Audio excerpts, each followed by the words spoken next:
वर्ष शुरू होगा और अभी बिहार में धूम मची है, खासकर ये विशेष शिक्षकों की।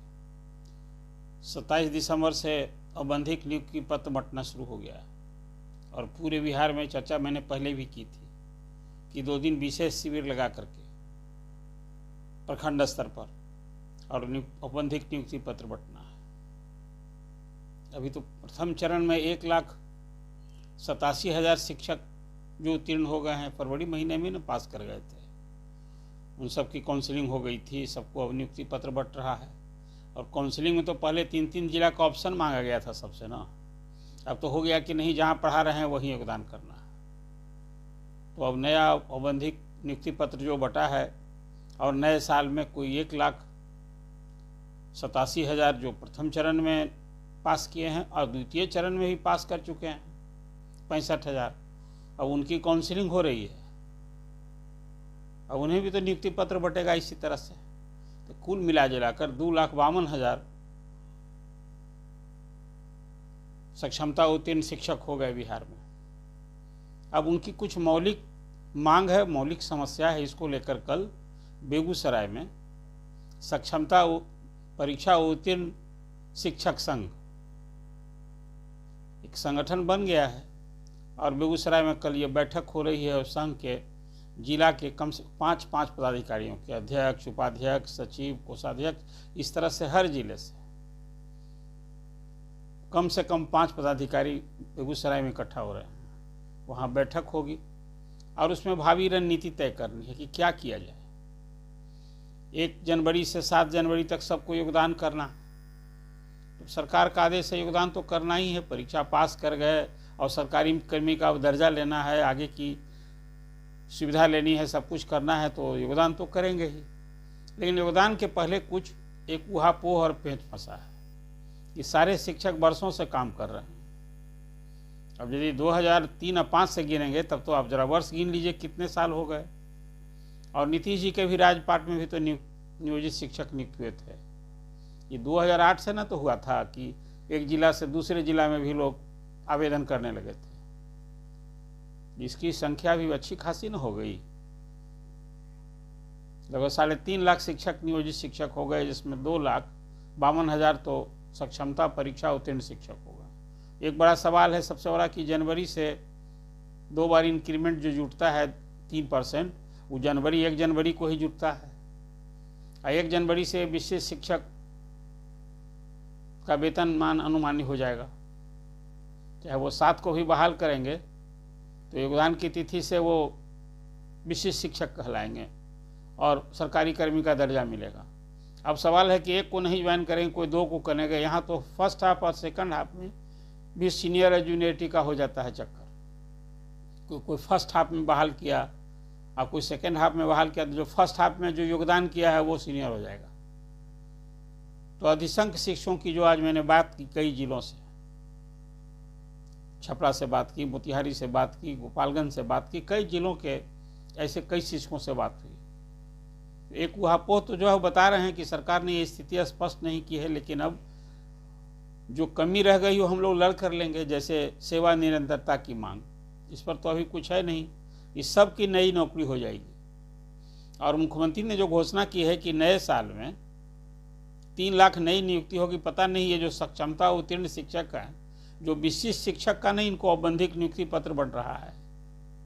तो जितने औबंधिक नियुक्ति पत्र बंटने की जो संख्या होगी 2,52,000 के, ये नई नियुक्ति में गिने जाएंगे क्या? ये नई नियुक्ति है या सिर्फ पदनाम बदल गया है? भले आप नियुक्ति पत्र बांट रहे हैं और पुराना जो नियुक्ति पत्र है उसको रद्द कर दे हैं, लेकिन नई नौकरी थोड़े है, ये नया पद आप दे रहे हैं। और नियुक्ति पत्र कह रहे हैं कि अभी तक तो आप नियोजन इकाई आपकी दूसरी थी, नगर पंचायत था और नगर ग्राम पंचायत था, तो आप सरकार वाले विभाग में अब हो गए, शिक्षा विभाग के अधीन आपका सब कुछ हो जाएगा। लेकिन मैं इसे नई नियुक्ति नहीं मानता हूँ, है भी नहीं नई नियुक्ति, तो सिर्फ नियोजित शिक्षकों का पद नाम बदल गया। अब सरकारी कर्मी कहे जाएंगे। और सरकार तो अभी कह रही है ना कि सब कुछ शिक्षकों की मांग पर हमने की है। सरकारी कर्मी का दर्जा भी दिया है, फिर सक्षमता परीक्षा भी ऑप्शनल था, जो दें, नहीं दिए तो वैसे भी 85,000 शिक्षक अभी बचे हुए हैं। तो ये दो सवाल अभी है, एक तो इंक्रीमेंट का और दूसरा है वेतन संरक्षण का। बाकी तो नियोजित शिक्षकों ने जो लड़ाई की वो अब तो बिल्कुल उसका रंग देखने को मिलेगा कि नए साल में सभी 1 जनवरी से 7 जनवरी तक सब विशिष्ट शिक्षक हो जाएंगे। तो अब देखिए कल जो बेगूसराय में बैठक होने जा रही है इस सक्षमता उत्तीर्ण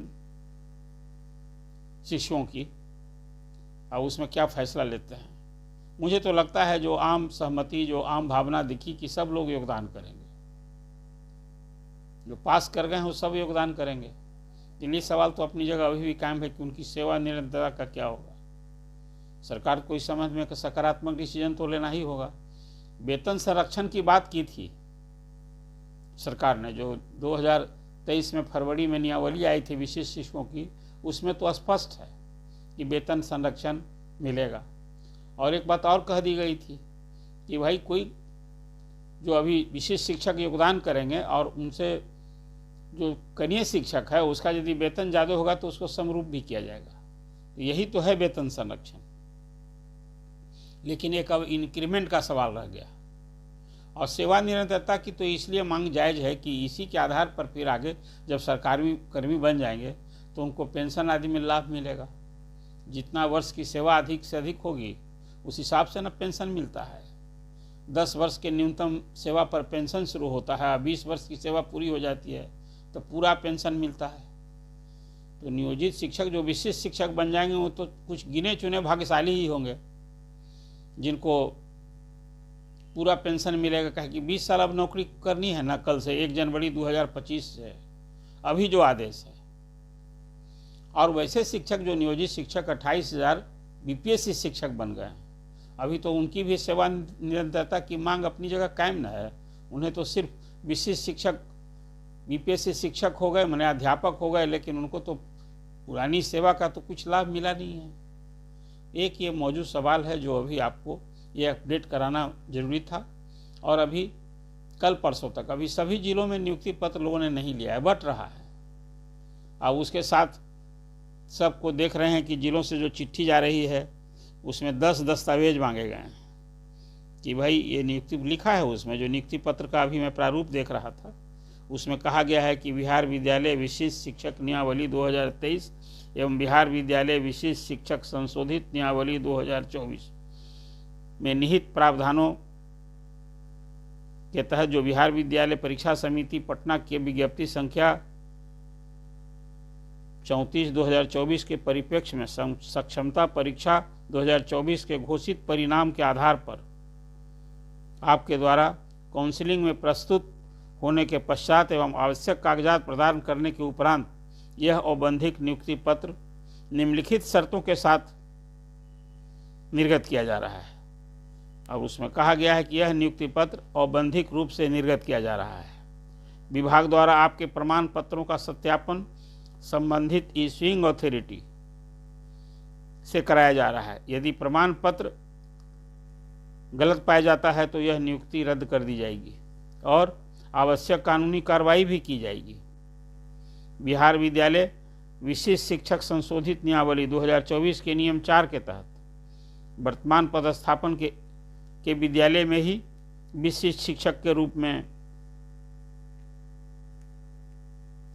पदस्थापन आदेश निर्गत किया जाएगा जो मिला है सबको, और इसके आधार पर 1 जनवरी से 7 जनवरी के बीच योगदान देना होगा।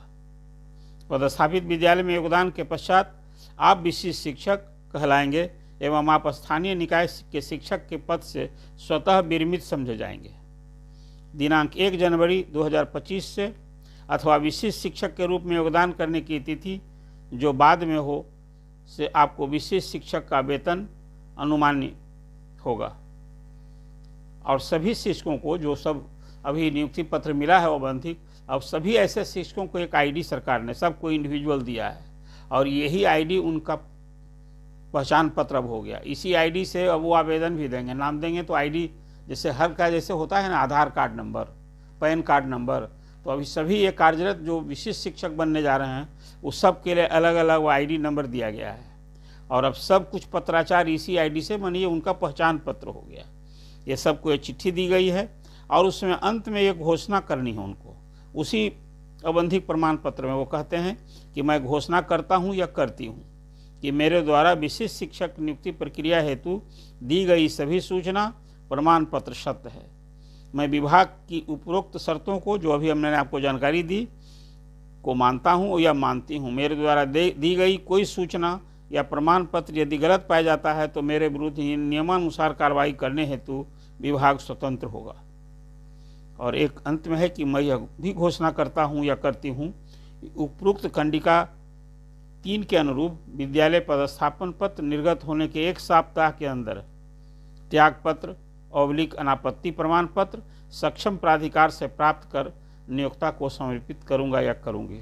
तो इस प्रकार जो विशेष शिक्षक की नई नियुक्ति हो रही है, वो अब नई नियुक्ति है कि फिर पदनाम बदलने वाली बात है। अभी एक सवाल है जो आप पर छोड़ देते हैं, क्या कि सरकार तो कहेगी कि फिर कि हमने इतना नियुक्ति की है, बम्पर नियुक्ति की में पता नहीं है गिनती होगी क्या। एक सवाल था जो आपके सामने मैंने रखी है, और कल समूह की निगाह ये टिकी होगी कि जो ये संघ है अभी सक्षमता परीक्षा उत्तीर्ण शिक्षकों का जो संघ है वो कल क्या फैसला लेता है। 2 उनकी मूल समस्या रह गई है। एक तो 1 जनवरी से जो देय है उन्हें 3% इंक्रीमेंट का लाभ, और दूसरा है सेवा निरंतरता का लाभ। ये 2 उनकी मौलिक मांग है। फिलहाल तो जो सक्षमता परीक्षा उत्तीर्ण शिक्षकों पर पहले से तलवार लटक रही थी कि जहाँ पढ़ा रहे हैं वहाँ नहीं, जहाँ सरकार भेजेगी वहाँ योगदान करना है, इस समस्या तो फिलहाल विधानसभा के चुनाव तक टल ही गया है। मुख्यमंत्री ने जो आपको भरोसा दिया था, दिलाया था, ये चुनावी साल है ना, और आप विशेष शिक्षक बनने जा रहे हैं, नियोजित शिक्षक। सिर्फ शिक्षक की संख्या नहीं है, आप इतने परिवार हैं, तो इतने परिवार की नाराजगी थोड़े नीतीश गवर्नमेंट मोल लेगी। तो आप सबकी सुविधा का ख्याल रख रही है। दूसरी ओर 1,60,000 जो आवेदन आ चुके हैं विशेष समस्या को लेकर, अब उनका भी चरणबद्ध जो 7 कोटि मांगी गई है उनका भी अब तो पोस्टिंग की बात हो रही है। उस पर विभाग धीरे धीरे सबको चिट्ठी मिलनी है। अब उसमें मुझे लगता है फेज वाइज अभी स्पष्ट नहीं, एक साथ थोड़े इतने लोगों का ट्रांसफ़र का ऑर्डर होगा। सब फेज वाइज अभी सब हो रहा है, जिसमें असाध्य रोग, गंभीर रोग, और फिर उसी तरह से विकलांग शिक्षक। और दूरी वाली बात जो है वो दूरी वाला पर भी तो होना है। जो लोग बहुत दूर अपने घर से पोस्टेड हैं उनको उस कठिनाई से दूर करने के लिए भी होना है। जैसा एस सिद्धार्थ ने कहा है कि हमारी भरसक कोशिश होगी कि घर से 15-20 किलोमीटर दूर पर उनका पदस्थापन हो। तो अब देखिए ये क्या होता है। और बाद में जब इस चुनाव के बाद तो फिर उदार ट्रांसफ़र पॉलिसी की नीति आएगी, अभी सब कुछ बदलाव दिखेगा। लेकिन हाँ, एक बात है कि अब स्कूल में शिक्षकों को भी अपने रवैये में सुधार करना है, खासकर वैसे शिक्षक। अब उनकी संख्या मानते हैं लोग कि अब 15-20 हज़ार है ऐसे जो आज भी हाजिरी बनाकर गायब हो जाते हैं। और इस सरकार की नज़र में जो आम शिकायत या जो समझ बनी है कि जो शिक्षा मित्र के रूप में बहाल शिक्षक हैं 2003, 5, 6 में, उस समय ऐसे ही लोगों के बारे में ज़्यादा शिकायत मिल रही है। और इधर वाले कुछ एक अफवाद स्वरूप वाले लोग, ताकि जो घर से दूर हैं कहाँ भाएंगे, घर के नज़दीक जो पोस्टिंग है वही हाजिर लगा के नहीं इधर उधर जा सकते हैं। लेकिन एक समस्या है अभी भी। और अब तो एक सरकार ने और कर दिया है कि प्राइमरी स्कूल में अब जो चेतना सत्र होगा उसमें अब लाउड स्पीकर से सब अनिवार्य कर दिया गया है। और अब आपने देखा ही है कि अभी तो 3 महीना सब लड़कों को रीडिंग कराने पर, ये रीडिंग दें सब, और लिखावट में सुधार के लिए राइटिंग पर, इस सब पर अब सरकार बहुत ध्यान दे रही है कि बच्चों में बेसिक ज्ञान हो। और हर दिन चेतना सत्र में जो उस दिन की बड़ी से बड़ी बात होगी, खबर होगी, उस सब उनको जानकारी देनी है। बता भलाइए ना, शिक्षक भी यदि नहीं जाने कि देश का शिक्षा मंत्री कौन है, राष्ट्रपति कौन है, उपराष्ट्रपति कौन है, प्रधानमंत्री कौन है, बिहार में आप रहते हैं कितने राज्य हैं, कितना जिला है, कितना अनुमंडल, इसे तो मौलिक जानकारी जाननी चाहिए। तो ये सब कुछ अब छात्रों को बच्चे से ही पढ़ाया जाएगा, ऐसा बताया जाएगा कि सब कुछ हो रहा है। तो आज शिक्षकों की ये समस्या को लेकर आपने सामने एक अपडेट जो जानकारी थी, आपको ये चर्चा कैसी लगी आप कमेंट जरूर कीजिए, और द न्यूज़ वर्ड्स को सब्सक्राइब कीजिए। लगे हाथ 2 आपके लिए महत्वपूर्ण सूचना भी है, वो आपको अभी जानकारी दे दें कि आज अभी देर शाम बिहार सरकार ने 62 IPS अधिकारियों का तबादला किया है।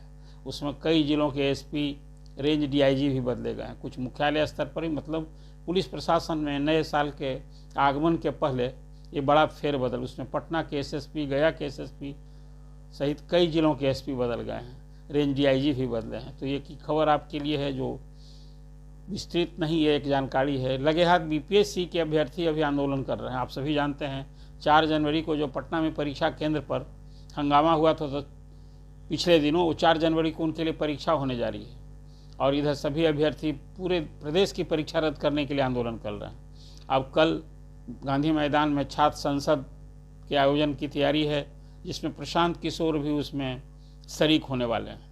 और एक और सरकार की ओर से बीपीएससी कह चुका है कि भाई अब दोबारा परीक्षा नहीं होगी। जो पूरे बिहार में 912 केंद्र बनाए गए थे, तो 9 से 11 में तो कुछ शिकायत है नहीं, और सिर्फ 12वां जो पटना का केंद्र था वहीं शिकायत थी, तो उसकी परीक्षा ले रहे हैं।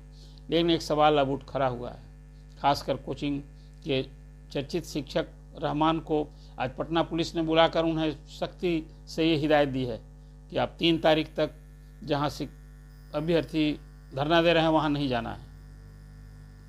लेकिन शिक्षक रहमान ने ये बात कही है कि भाई हम लोग नॉर्मलाइजेशन के खिलाफ हैं, ये नहीं होना चाहिए। और जैसा बीपीएससी ने कहा है कि ये 70वीं प्रतियोगिता परीक्षा में ये कोई नॉर्मलाइजेशन की बात नहीं होने जा रही है, तो पूरे बिहार में तो परीक्षा हो गई, लेकिन एक परीक्षा केंद्र के लिए जो परीक्षा होगी उसका आखिर कैसे होगा? वो छात्रों का भविष्य 9 से 11 केंद्र पर कुछ और प्रश्न पत्र, और जो 12वां परीक्षा 4 जनवरी उसके प्रश्न पत्र तो वो होंगे नहीं, तो उसका रिजल्ट का क्या होगा? तो ये तो फिर समानता रहेगी नहीं, तो क्या आधार होगा? ये कब सवाल है। लेकिन नॉर्मलाइजेशन लागू नहीं हो तो फिर क्या रास्ता होगा? हालांकि देखिए और भी परीक्षाएं होती हैं, उसमें तो ये होता है कि कोई परीक्षा केंद्र में यदि गड़बड़ी की शिकायत होती तो रद्द किया जाता है, फिर परीक्षा होती है। लेकिन एक सवाल बड़ा मौजूद है, ये नॉर्मलाइजेशन लागू नहीं हो, इसकी भी मांग है।